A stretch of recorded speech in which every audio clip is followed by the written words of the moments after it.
Alright, so right now we're working on creating the Map of Ambria, a fantasy map for one of my clients who requested a painted style map.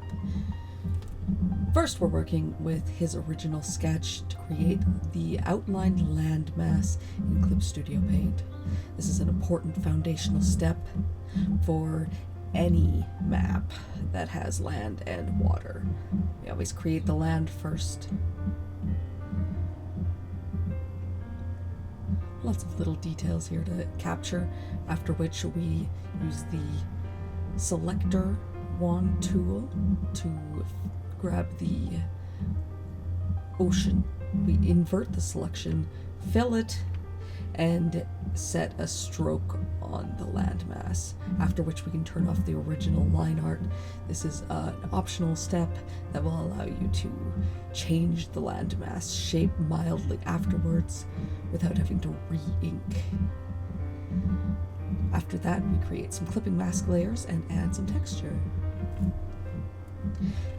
The final step on the landmass is to do a coastline effect, which is done by selecting the water, adding a stroke on a new layer, and then Gaussian blur on that stroke, and set it to a brighter blend mode, in this case, screen. At that point, we move on to setting up the base for painting the mountains. We're going to just rough in some lights and darknesses to get the approximate shape of the mountains in place. It doesn't have to look good. This is just for the client's original approval phase to make sure that my positioning is right. It will serve as the foundation for painting the rest of the mountains. This is done with a brush where opacity is keyed to your pressure. I'm using a custom brush that I made. You can pick up this brush on my brush Patreon if you want. It is available for free on Tease Brushes Patreon. I will link it in the YouTube below.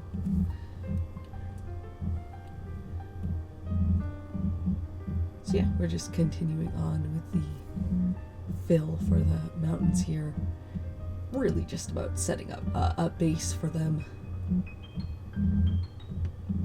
I've experimented a little bit with a foundation for the forests now. I want it to have a slightly different texture than the underlying land for the plains and prairies and boglands that have been defined by my client, but I didn't want to detail them too much in case we changed positions for the trees. So I just did a bit of a scatter, and I grabbed a compass that I had made in another file. Compasses are made by using the symmetrical brush tool. I had already prepared this compass to place on the map and with the line art, and then I colored it in to match. The next phase of the map was created as part of a live stream on my Twitch channel to explain how the shading works for the hills and the mountains in this particular style of map making. Really, the gist of it is you go in with a brush keyed to opacity sensitivity and then just repeatedly work on defining the shadows and the lights until they look better and better. And then, in order to add the illusion of texture detail, create a texture base, and then use the clone tool to paint over top of it with that texture to bring the look of the canvas underneath into the painting.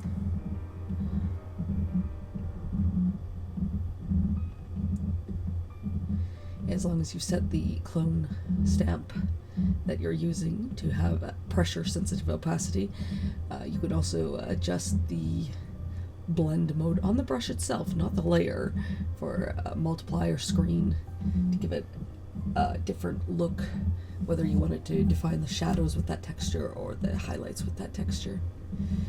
But really, this stage is just go over and over and over and over and over and over again. There is no shortcut. We just spent a long time working meticulously on the detail in the hills. At a certain point, you can also go in with the fingertip smear tool, and that will allow you to push the paint around a little organically as if it were wet paint. Since these were the Crimson Hills, I decided to have them fade out in a spectrum. So we have purple hills towards the left and orange hills towards the right. This wasn't requested by my client, who only asked for Crimson Hills, but I wanted them to have a transition from the red into the green, because red and green don't necessarily look the best on top of each other. I thought this made a nice, dreamy looking landscape. At that point, we moved on to defining the detail in the mountains better. I was working on defining this more with the fingertip tool. Now, there is a way to shortcut cheat the shading on your mountains, and that is to use an actual stock photo of a mountain as your clone stamp reference tool and photo bash in the mountain. Lots of fun, but not the effect I was going for on this map, so we're just doing it manually, by hand, using typical digital painting techniques.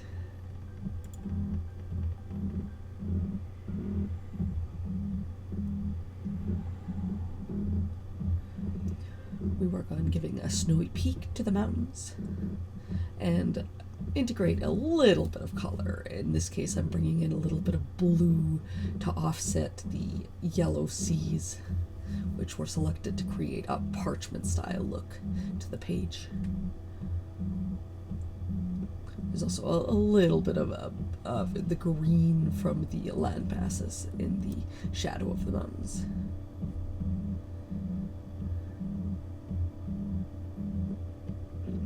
As I become happier with the underlying shape of the mountains, I end up bringing in more and more detail from the lighting.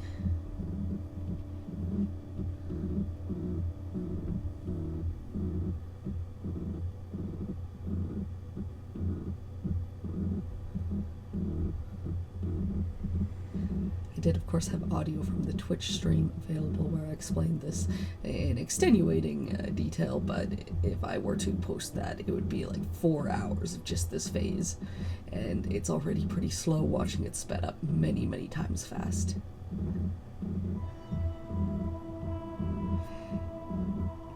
Once I was satisfied with the snowy ridge lines on the mountains, I moved on to the next pass. I didn't record the creation of the text because I do that in a separate program. Clip Studio Paint is not well known for its beautiful, beautiful text handling capabilities. In the lower mountains to the right, I ended up bringing in that purple to create that anchor to the hills, and a little bit of red into the mountains that are closer to the Crimson Hills. Just creating a suggestion that there are different minerals in these mountains. I also began defining the hills around the shoreline. Same technique, opacity brush. Create the shadows, create the highlights, repeatedly go over it until it looks like what you want it to. There isn't really a mistake, it's all happy accidents. We don't do a lot of erasing. We just mostly do painting over and building up layer upon layer of translucent color and texture. Once we get the red into those mountains, I think they really harmonize with the hills behind them. It creates a bit of a luster and sparkle.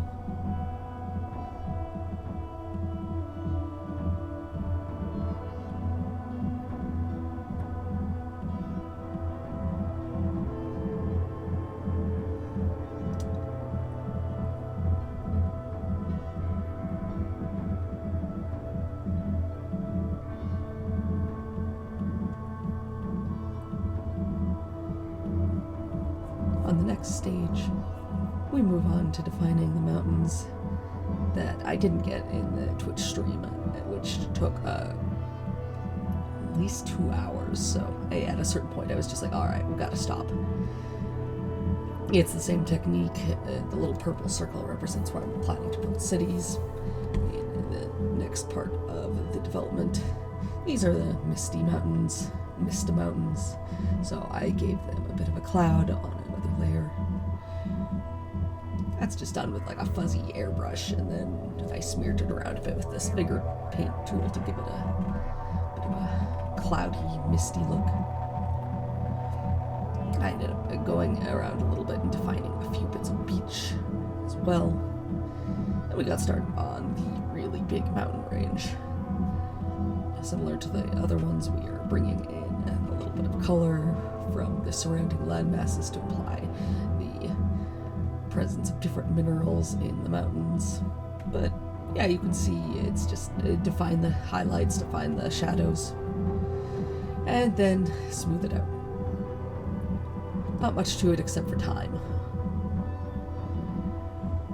Use the blending tools to create a better transition into the land below.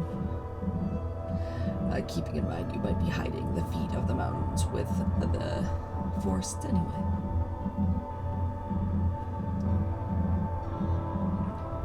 This pass I'm using the airbrush.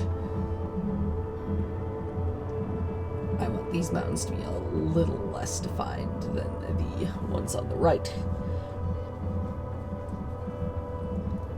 So that way we have a better focal point in the artwork instead of a flat singular level of detail. It kind of guides the eye to where you want the viewer to be looking.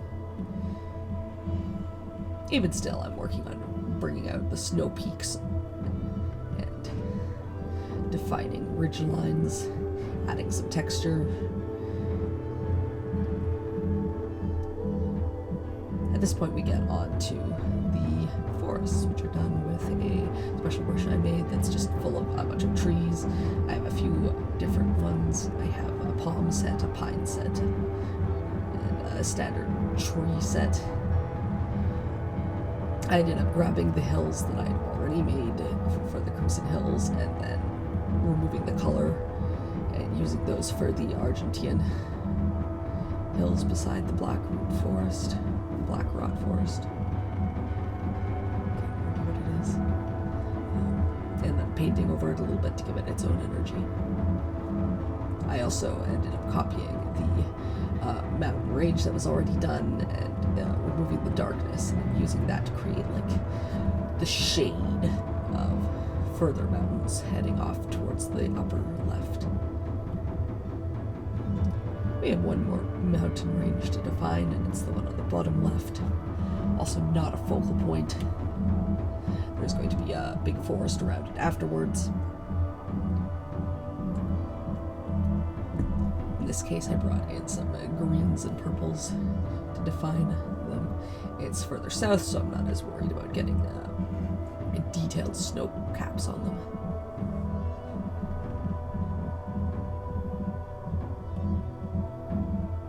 I did want them to have a scintillating sparkle of color, so I brought in violet from the surrounding rot forest, black rot forest.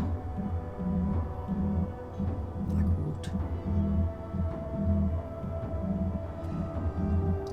In order to make all of my forests different, I used different colors for them, varied the trees that I was placing inside a little bit. Clip Studio paint brushes automatically can scatter different colors. So I have a little bit of variegation built into the brush by default. But I manually change the colors around a lot to get a different style for each one of these forests. Now we move on to the bog. I'm using a cloned copy of the water to sort of get a little bit of a sense that the water is creeping through, and then I use a water texture on a hard light layer to give a glow to the mirror basin.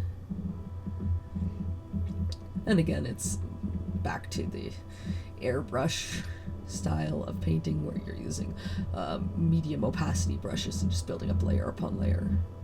At that point, we moved on to doing the cities requested by my client. These were done by creating a few different layers that automatically add a outline. So you can see I'm only drawing in the underlying color, and they're automatically developing a sense of line art. I've just got about 4 different layers so that I can separate components of the little cities. The final intended print size is 12 by 16, so they don't need to be super detailed. In fact, making them too detailed is going to make them disappear. So it's kind of a balance between making too much detail but also having fun and giving them personality. It fits the descriptions that I was given. For the most part, I had free reign on the cities, except for the runes in the mountain and the 3 jade towers.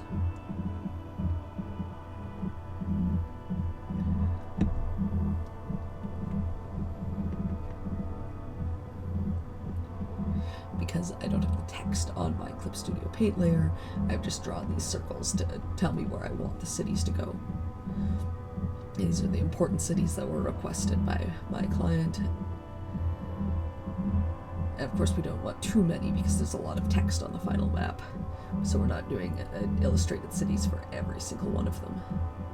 I tried to give each city its own color scheme, a little bit different personality.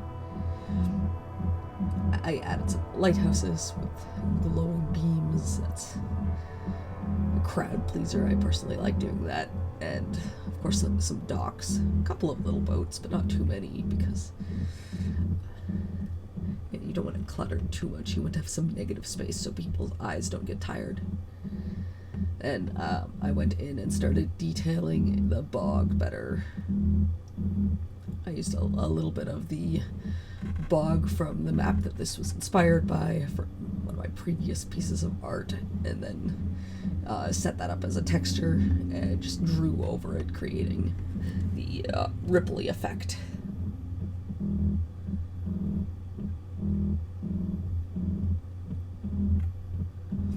Yeah, so you will notice the resolution has suddenly changed.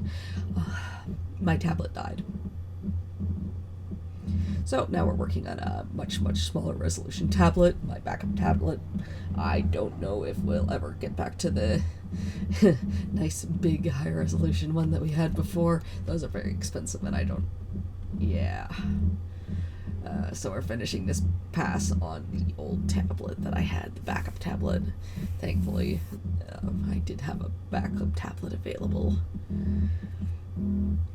We adjust one city and add a couple more because there's space for it. Why not?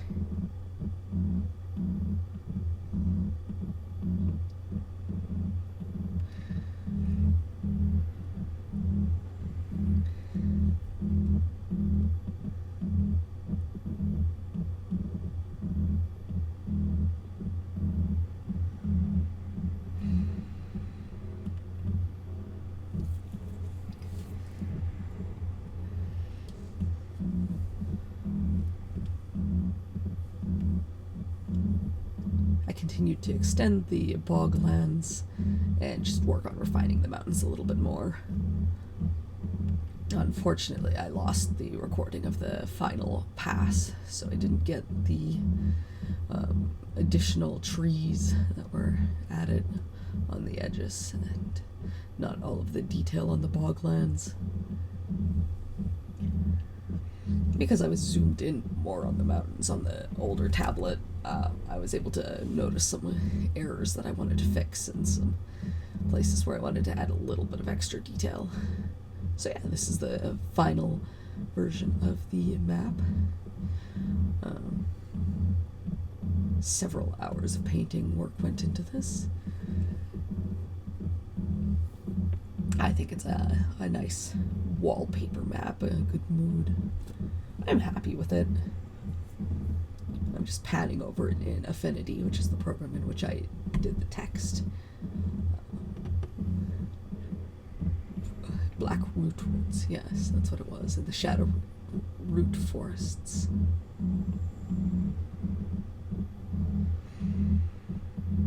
And with the text off.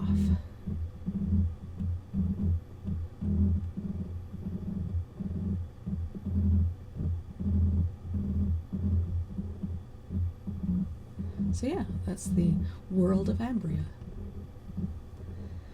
Thank you for watching, and good luck with your own fantasy world building projects.